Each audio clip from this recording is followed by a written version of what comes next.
दुनिया को लगा था कि कहानी समाप्त हो चुकी है, लेकिन सच कभी अचानक समाप्त नहीं होता। वह धीरे धीरे ओझल होता है और फिर कहीं और उभरता है। न्यूयॉर्क की वह सुबह सामान्य थी।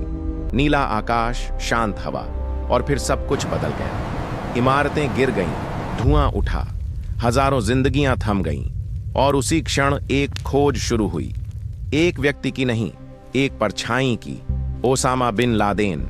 उसका नाम अब एक इंसान से अधिक एक विचार बन चुका था। एक ऐसा विचार जो सीमाओं को नहीं मानता था, कानून को नहीं मानता था और मानवता को नहीं पहचानता था।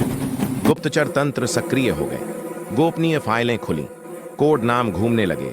हर बातचीत सुनी गई, हर चित्र देखा गया, हर संदेह दर्ज किया गया। साल बीतते गए, स्थान बदले, नाम बदले, चेहरे बदले, लेकिन एक ढांचा नहीं बदला। एक आदमी जो कभी कैमरे में नहीं आता था, जो कभी किसी से सीधे बात नहीं करता था, जो स्वयं कहीं नहीं जाता था, लेकिन सब कुछ उसी तक पहुंचता था। एक दिन एक रास्ता दिखा, एक संदेशवाहक, बिना नाम का, बिना इतिहास का।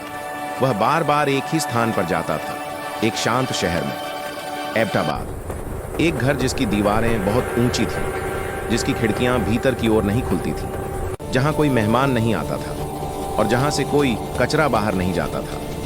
उपग्रह उस घर को देखने लगे, दिन में, रात में, हर मौसम में। और फिर एक निर्णय हुआ। कोई गिरफ्तारी नहीं, कोई चेतावनी नहीं, सिर्फ एक मिशन। हेलीकॉप्टर अंधेरे में उतरे, बिना आवाज के, बिना संकेत के। एक दल भीतर गया, सीढ़ियां चढ़ीं, दरवाजे खुले, और ऊपर एक कमरा था। एक आदमी था, लंबा, शांत, पहचाना हुआ।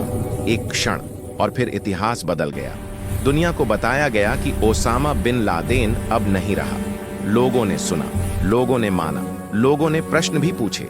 शव कहां गया? सबूत कहां है? पूरी सच्चाई क्या है? शायद यह सब कभी पूरी तरह सामने ना आए, लेकिन एक बात स्पष्ट है। एक व्यक्ति को मारा जा सकता है, एक संगठन को तोड़ा जा सकता है, लेकिन एक विचार को नहीं। और शायद इसी कारण यह कहानी समाप्त नहीं होती।